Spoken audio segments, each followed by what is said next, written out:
Ok, ¿qué tal? Bienvenidos a otro video. Vamos a hablar de una forma general de antibióticos. Vamos a enumerar los antibióticos, usualmente contra qué están indicados y qué es lo importante memorizar de ellos. Y bueno, más adelante en el resto del módulo de infectología vamos a hablar de su uso específico y en qué enfermedades está indicado qué antibióticos. Entonces, para comenzar vamos a dividir primero la pantalla por la mitad y vamos a aclarar que cuando nos referimos a MRSA,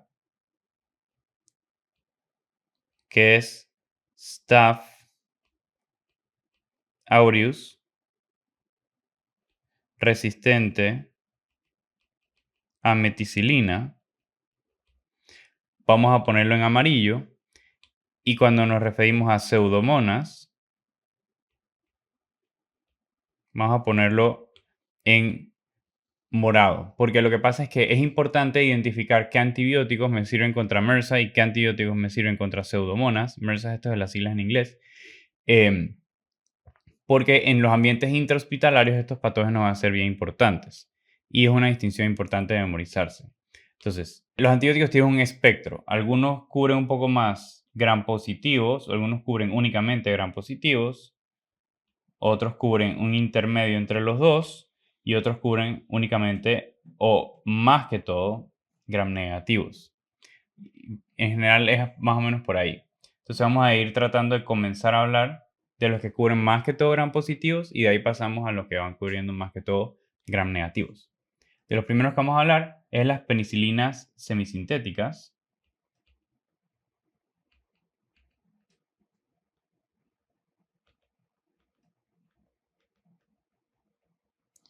Estas pueden ser, por ejemplo, oxacilina, nafcilina, dicloxacilina. También podría ser meticilina, pero lo tacho con otro color porque meticilina ya no se usa porque produce bastante nefritis intersticial. Entonces, estos antibióticos, ¿en qué contexto los uso? Bueno, sirven únicamente contra gram positivos y los gram positivos sirven contra estafilococos. También sirven contra algunos estreptococos como Streptococcus pneumoniae, algunos Streptococcus viridans con el grupo A, B, C y G, pero ideal memorizarse que sirve contra Staph aureus. ¿Y contra qué Staph aureus? Con el que es sensible a meticilina, MSSA. Ese aquí de sensible. Entonces, eso es importante en las viñetas clínicas porque, por ejemplo, van a decir, ingresó un paciente por endocardititis, le empezamos a dar vancomicina porque ese es el manejo inicial de endocarditis, regresaron los cultivos y se dieron cuenta que el microorganismo, que es Staph aureus, es sensible a oxacilina. ¿Cuál es el siguiente paso? Mantengo vancomicina porque ya lo estaba tratando o lo cambio. Y la idea es desescalar, o sea, cambio a oxacilina. O sea, usualmente el contexto va a ser más que todo por ahí. Entonces, en esto son importantes estas penicilinas. Otras, vamos a hablar de la penicilina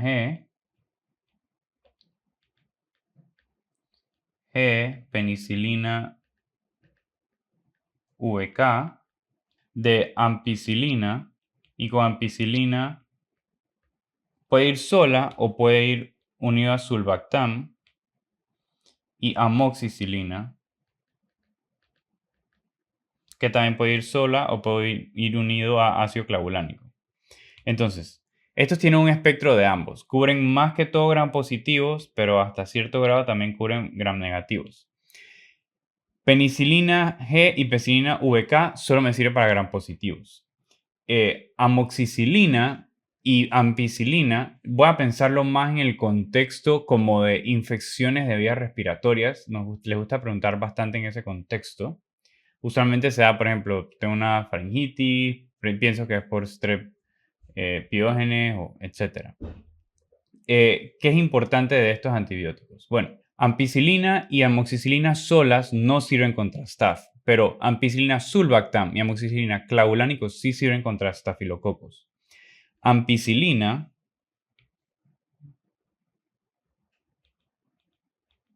es efectiva y igual la amoxicilina son efectivas contra algunos enterococos y listeria.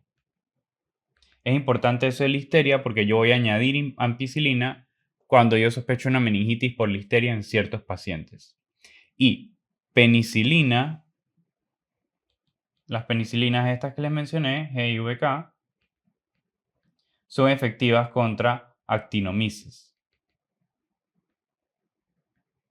Entonces, ¿en qué contexto voy a pensar actinomices? Bueno, voy a pensar, vamos a hacer un dibujo para memorizarlo mejor, un paciente que le hicieron algún procedimiento dental y a la semana fue desarrollando una masa que después se dieron cuenta que era un absceso mandibular y entonces pullan el absceso, sacan líquido, le ponen una tinción gram y ven que en el absceso hay bacilos gram positivos. Eso me habla un poco de actinomices. Y si me lo quieren especificar más, aún me a decir que las colonias actinomices se forman como hifas, como de los hongos, hifas como de los hongos. Entonces, eh, penicilina es el tratamiento de actinomices. Entonces, tengo que memorizarlo en ese sentido.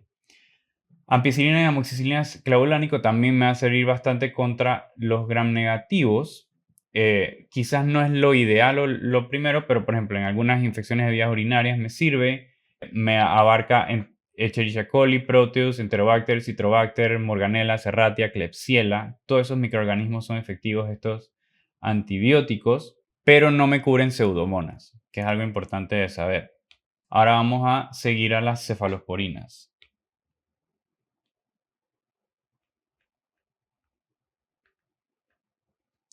A medida que las cefalosporinas van avanzando de generación, van cubriendo de más gram positivos a más gram negativos. Ahorita como estamos hablando más de los gram positivos, voy a hablar de las cefalosporinas de primera y de segunda generación, que son los que cubren más gram positivos. Y la tercera y la cuarta cubren un poco más gram negativos. Entonces, la primera generación incluye cefazolina, incluye cefadroxil e incluye cefalexina. Y la segunda generación incluye cefoxitin. Aquí son varios, pero voy a anotar si acaso 4. Cefotetán, cefuroxime y cefprozil. Incluye el loracarbev también. Entonces, estos cubren más que todo gram positivos, pero tienen cierta cobertura contra gram negativos. Y a medida que va avanzando las generaciones de cefalosporina, también va avanzando la cobertura contra gram negativos. La de primera generación, por ejemplo, cubre Escherichia coli, Proteus mirabilis y Klebsiella pneumoniae de los gram negativos, y de los gram positivos todos los staph y los strep, usualmente, la mayoría. Y la segunda generación, además que esto que les dije, cubre Providencia, Haemophilus, Klebsiella, Citrobacter, Morganella y Proteus.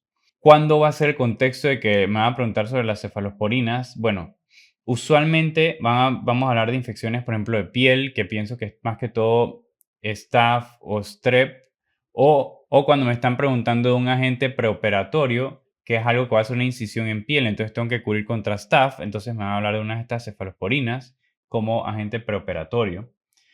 Lo ideal es que si yo pienso en un microorganismo, usar el antibiótico está dirigido a ese microorganismo, y si yo no pienso que la persona tenga por qué tener una infección por un gram negativo, entonces mejor no usar antibióticos así que cubran todo. Lo ideal es ser específico con el tratamiento. Entonces por eso es la idea de ir pensando en esto. Si por alguna razón me hablan de que el paciente tiene una alergia a las penicilinas, la reacción cruzada con las cefalosporinas es menor al 1%. Entonces tengo que preguntar cómo es esa alergia. Si la alergia fue un rash, yo puedo usar las cefalosporinas, pero si la alergia contra las penicilinas fue una anafilaxis, es ideal no usar las cefalosporinas.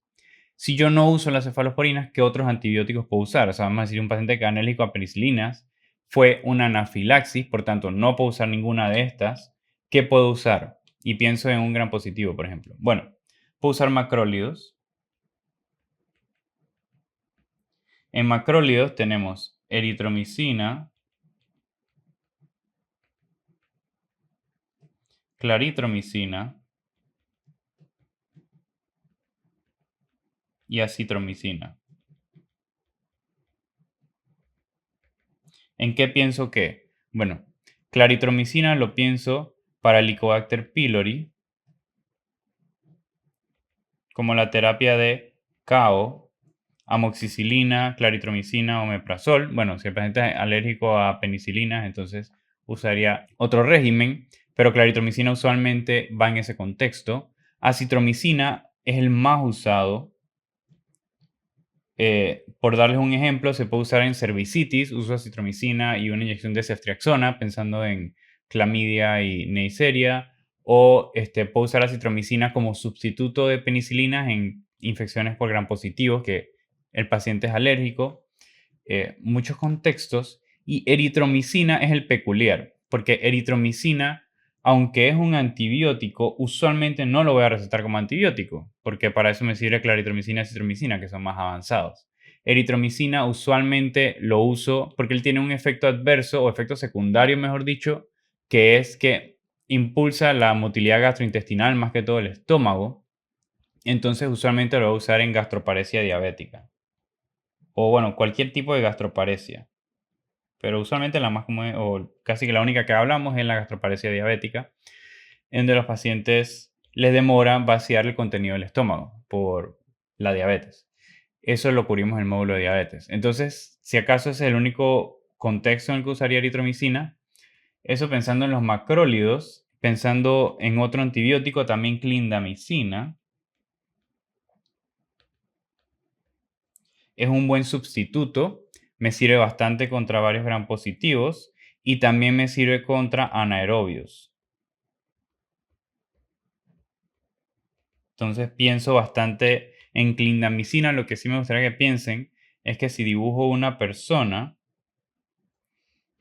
de el hemidiafragma hacia arriba, es bueno pensar que clindamicina cubre estos microorganismos. Por ejemplo, en garganta, boca, hacia arriba, de hemidiafragma hacia arriba, cubre bastante bien clindamicina en estos pacientes. Entonces seguimos. ¿Qué pasa si el paciente tiene MRSA? Tiene Staphylococcus aureus resistente a meticilina, y aquí pensamos más que todo que sea una bacteremia.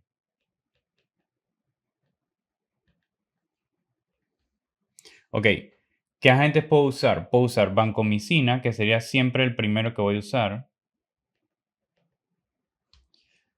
Cuando voy a usar vancomicina, tratar de que cuando voy a hacer la infusión la haga por lo menos por 1 hora, es decir, no le paso toda la dosis del medicamento una vez, sino que, porque si no tengo algo que se llama el Red Man Syndrome, el paciente se pone todo rojo por efecto adverso de vancomicina, así que pasarlo lento. Linezolid también es bueno contra MRSA, no usar con SSRIs, esto es en inglés, inhibidores de recaptación de serotonina, fluoxetina, escitalopram, puede dar un síndrome serotoninérgico. Entonces, ¿qué otra usaría? Tigecyclina es una buena, estos tres son buenos contra MRSA.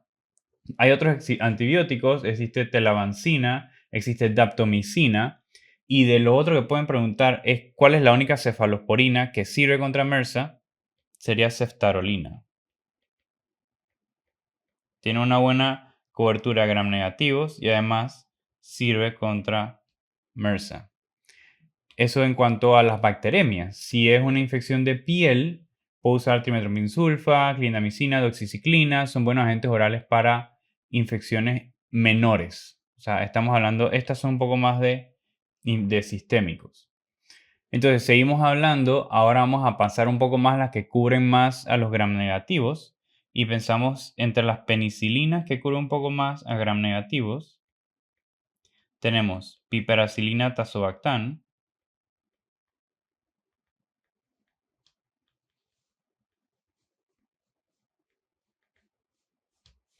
También tenemos ticarcilina clavulánico.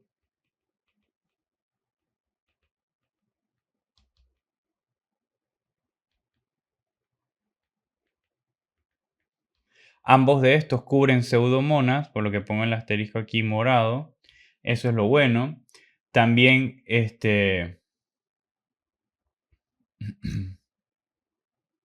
también cubren adecuadamente staph y también cubren adecuadamente los gram negativos. Incluso un poco mejor que ampicilina o amoxicilina. Seguimos en cuanto a las cefalosporinas. pero a las otras, a las de tercera y cuarta generación. De tercera generación tenemos ceftriaxona, cefotaxima y ceftazidime. De aquí pongo ceftazidime en morado porque ven que cubre pseudomonas. Ceftriaxona y cefotaxima cubren bastante adecuadamente los gram negativos, la mayoría de ellos. Sí mantienen su cierta cobertura contra gram positivos, pero por ejemplo, si es un MRSA o estafilococos, quizás no espero que lo cubra, pero sí sirve para ciertas infecciones, por ejemplo, para las meningitis con strep pneumoniae o neumococo. Ceftriaxona es primera línea para estos pacientes. En cuanto a cuarto de cefalosporinas, está cefepime. Cefepime también cubre pseudomonas, como lo puse en morado, y además cubre adecuadamente los gram negativos y cubre adecuadamente estafilococos y estreptococos. Entonces ven que cefepime es bastante buen antibiótico, al igual que piperacillina tazobactam, por ejemplo. Entonces seguimos hablando y vamos a hablar de las fluoroquinolonas.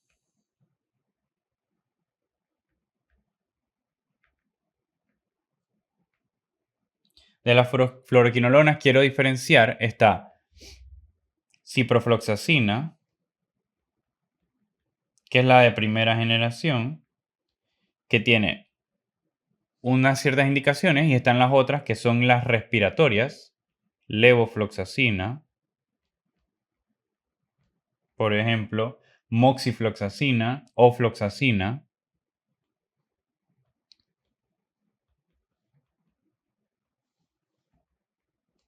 Entonces, levofloxacina, moxifloxacina son bastante buenas respiratorias. Pueden ser terapia única para neumonías porque no solo cubren ciertos gram negativos y varios gram positivos, sino que además cubren micoplasma, clamidia y legionela. Entonces, estas son bastante buenas. Ciprofloxacina puede cubrir adecuadamente pseudomonas, pero no cura adecuadamente ciertos microorganismos gram positivos. Entonces, lo que pasa es que no la voy a poder usar como respiratorio, pues, para las neumonías. Quizás me voy a mantener un poco para las infecciones de vías urinarias. Usualmente nos vamos por esa, por ejemplo, en las pielonefritis o infecciones de vías urinarias complicadas, nos vamos por ciprofloxacina. O quizás ciertas infecciones intraabdominales, también podemos que nos vayamos por ciprofloxacina.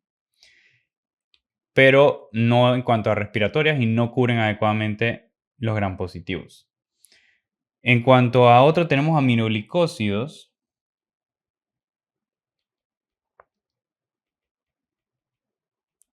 que serían gentamicina o podría ser amicacina, por ejemplo. Usualmente no van a ser la respuesta, las indicaciones son muy específicas y cuando hablemos de la enfermedad hablaré de en cuál se usan aminoglicósidos, usualmente un poco más ginecológico obstétrico. Lo importante de aquí es saber que son sinergistas con algunas penicilinas para staph, para estafilococos. Entonces, por ejemplo, si estoy tratando una endocarditis, añadir gentamicina como terapia me puede añadir a que el antibiótico que estoy usando primariamente contra este staph penetre mejor. Pero es un caso un poco muy específico y cuando hablemos de las endocarditis hablaremos de cuáles son las primeras líneas y no. Pero sería lo único que mencionaría sobre los aminoglicósidos. Luego tenemos a los carbapenems. Estos tienen una buena cobertura de muchas cosas. Tenemos imipenem, más lo voy a poner todos en verde, en morado, perdón, imipenem, meropenem, doripenem y ertapenem. Y con el color les digo todo lo que le quería decir. Son bastante adecuados, sirven bastante bien contra gram positivos y sirven bastante bien contra gram negativos. Pero imipenem, meropenem y doxipenem cubren pseudomonas, pero ertapenem es el único carbapenem que no cubre pseudomonas. Cubren bien las enterobacterias, su efecto contra los gram negativos son similares a las cefalosporinas de tercera generación, cubren bien, excelentemente staph y cubren anaerobios. El único momento en donde yo añadiría una terapia a los carbapenems o algún otro antibiótico puede ser, por ejemplo, vancomicina, si estoy pensando que el paciente puede tener MRSA, pero si no lo tiene, entonces no lo necesito y solo con un carbapenem sería suficiente. Si lo descarto en cultivos, por ejemplo. Para ir terminando, entonces vamos a hablar un poco de los anaerobios. Para los anaerobios tengo metronidazol. Metronidazol cubre bastante adecuadamente anaerobios y más que todo los anaerobios intraabdominales. Entonces es una buena terapia para infecciones intraabdominales. Este sería, cuando les mencioné clindamicina, lo mencioné en la personita de la mitad hacia arriba. Ahora que menciono metronidazol, ese sería, lo pensaría un poquito más del hemidiafragma hacia abajo. O sea, cubre bien las infecciones intraabdominales. El otro que cubre anaerobios es clindamicina, que ya lo ven que lo puse acá. Además de estos dos que cubren anaerobios, otra combinación que puede cubrir anaerobios, ya les dije que eran los carbapenems, también piperacilina tazobactam, también ticarcilina clavulánico, ampicilina sulactam o amoxicilina clavulánico, también tiene una cobertura contra anaerobios. Entonces, más o menos este sería el resumen con los antibióticos y ahora sí los veo para los siguientes videos donde vamos a hablar de las infecciones uno a uno.